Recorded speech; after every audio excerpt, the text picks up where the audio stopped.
அனைவருக்கும் வணக்கம். தருமபுரி சட்டமன்ற தொகுதியினுடைய தேர்தல் முடிவுகளை குறித்து தான் இந்த வீடியோவில் நம்ம பார்க்க போகிறோம்.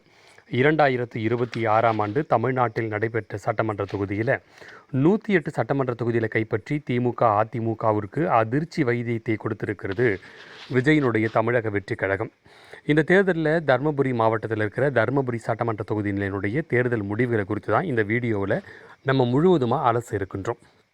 தருமபுரி சட்டமன்ற தொகுதியில் மிகவும் எதிர்பார்க்கப்பட்ட ஒரு தொகுதியாகவே கருதப்பட்டது. அதற்கான காரணம், தேர்தலினுடைய இறுதி கட்டத்தின் போது தமிழ்நாட்டினுடைய வட மாவட்டங்களில் கணிசமான வாக்கு வங்கிகளை தன்வசம் வைத்திருக்கின்ற பாட்டாளி மக்கள் கட்சியினுடைய நிறுவனர் டாக்டர் ராமதாஸ் அவர்கள் வீடியோ காட்சியில் தோன்றி அனைத்து பாட்டாளி மக்கள் கட்சிக்கும் அனைத்து பொதுமக்களுக்கும் மிக முக்கியமான அறிவிப்பு, என்னுடைய கட்சியினுடைய பிளவுக்கு மிக முக்கியமான காரணம் என்னுடைய மருமகள் சௌமியா அவர்கள்தான். எப்படியாவது சௌமியா தோல்வி அடைய வேண்டும், அவரை வெற்றி பெற செய்யக்கூடாது. தருமபுரி மாவட்டத்தில் அனைவரும் சௌமியாவுக்கு எதிராக களப்பணியாற்றி என்னுடைய வேட்பாளரை வெற்றி பெற செய்ய வேண்டும். சௌமியாவின் தோல்விக்கு நிச்சயமாக நீங்கள் அனைவரும் பாடுபட வேண்டும் என்று கண்ணீருடன் வீடியோக்களில் தோன்றினார் டாக்டர் ராமதாஸ் அவர்கள்.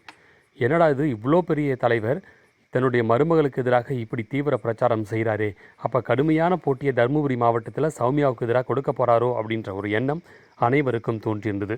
ஆனால் தேர்தல் முடிவுகளில் சௌமியா அவர்கள் 30,000க்கும் மேற்பட்ட வாக்குகள் வித்தியாசத்தில், அதாவது 93,713 வாக்குகளை கைப்பற்றி சௌமியா அன்புமணி அவர்கள் வெற்றி பெற்றிருந்தார்.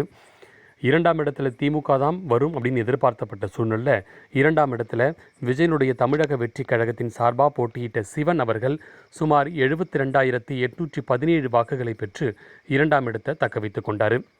இந்த தொகுதியில் திமுக போட்டியிடலாலும் திமுகவினுடைய கூட்டணியில் இருக்கிற தேமுதிக இளங்கோவன் என்ற வேட்பாளரை நிறுத்தியது. தேமுதிக நிற்கிறதால நிச்சயமாக சௌமியா அன்புமணி அவர்கள் எப்படியாவது வெற்றி பெற்று விடுவாங்க.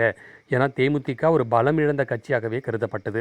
அதே மாதிரி 3ஆம் இடத்திற்கு தள்ளப்பட்ட தேமுதிக 50,905 வாக்குகளை மட்டுமே கைப்பற்றியிருந்தது. நாம் தமிழ் கட்சி 8% வாக்குகளை கைப்பற்றிட்டோம், நாங்கள் அங்கீகாரம் பெற்றுட்டோம் அப்படின்னு சொன்னாலும் விஜயனுடைய வருகையால் கடுமையான தோல்வியை சந்திச்சிருக்கிறது.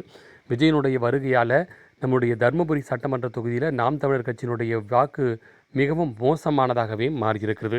அவர்கள் பெற்றிருக்கிற வாக்குகள் பார்த்திங்கன்னா வெறும் சொற்ப வாக்குகளை மட்டுமே அவர்கள் பெற்றிருக்கிறாங்க அப்படின்னு சொல்லலாம். சொற்ப வாக்குகள், வெறும் 5,000 சில்லற வாக்குகளை மட்டுமே அவர்கள் கைப்பற்றியிருக்கிறாங்க. அடுத்தபடியாக ராமதாஸ் அவருடைய வேட்பாளர் சரவணன் அவர்கள் இந்த தொகுதியில் 5ஆம் இடத்திற்கு தள்ளப்பட்டிருக்காரு. என்னடா இது, சௌமியா அன்புமணிக்கு எதிராக பிரச்சாரம் பண்ணார் டாக்டர் ராமதாஸ், ஆனால் அவருடைய வேட்பாளர் பெரிய ஓட்டு வாங்குவோர்னு பார்த்தா வெறும் 1078 வாக்குகளில் தான் பெற்றிருக்காரு. சொற்பமான வாக்குகள், அதுவும் தர்மபுரியெல்லாம் வன்னியர்கள் வளமாக இருக்கிற பகுதி. ராமதாஸுக்கு ஒரு மூத்த அரசியல் தலைவர், அவருக்காக பல்லாயிரக்கணக்கானோர் வாக்களிப்பாங்க. சௌமியா அவர்களுக்கு கடுமையான போட்டியை தருவாங்கன்னு எதிர்பார்த்தப்பட்ட சூழ்நிலை வெறும் 1078 வாக்குகளை மட்டுமே கைப்பற்றியிருக்கிறார் சரவணன் அவர்கள், டாக்டர் ராமதாஸ் தலைமையிலான பாமகவின் சார்பாக போட்டியிட்டவர். 6ஆம் இடத்துல ஒரு சுயேட்சை வேட்பாளர் பெற்றிருக்காரு. 7ஆம் இடத்துல ஒரு கொடூரமான விஷயம் என்ன அப்படின்னு சொன்னால், கடந்த 2021 சட்டமன்ற தேர்தலில் திமுகவில் வன்னியர் சார்பாக கருதப்பட்ட கட்சியான தமிழக வெற்றி கழகத்தின் சார்பாக போட்டியிட்ட பிரசாந்த் அவர்கள் வெறும் 821 வாக்குகளை மட்டுமே பெற்றிருக்கிறாரு அந்த தொகுதியில். என்னடா இது, பாமகவிற்கு மாற்று கட்சியாக கருதப்பட்ட தமிழக வாழ்வுரிமை கட்சி வெறும் 821 வாக்குகள் தான் பெற்றிருக்குது. இவராடா வன்னியர் வாக்குகள் எல்லாம் அறுவடை செஞ்சு திமுக கொடுத்து வெற்றி பெற செஞ்சார் கடந்த காலங்கள் அப்படின்னு யோசிச்சா, நிச்சயமாக அவர் வன்னியர் கட்சியாகவே கருதப்படலை. அவர் எம்எல்ஏ ஆகிறதுக்காக ஒரு கட்சி நடத்தினார், அவ்வளோதான் நம்ம அப்படி பார்க்கணும்.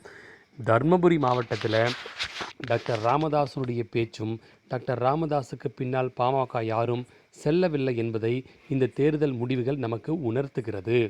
டாக்டர் ராமதாஸ் அவர்கள் இனிவரும் காலங்களில் அவர் அனுசரணையுடன் செல்வதுதான் நல்லது.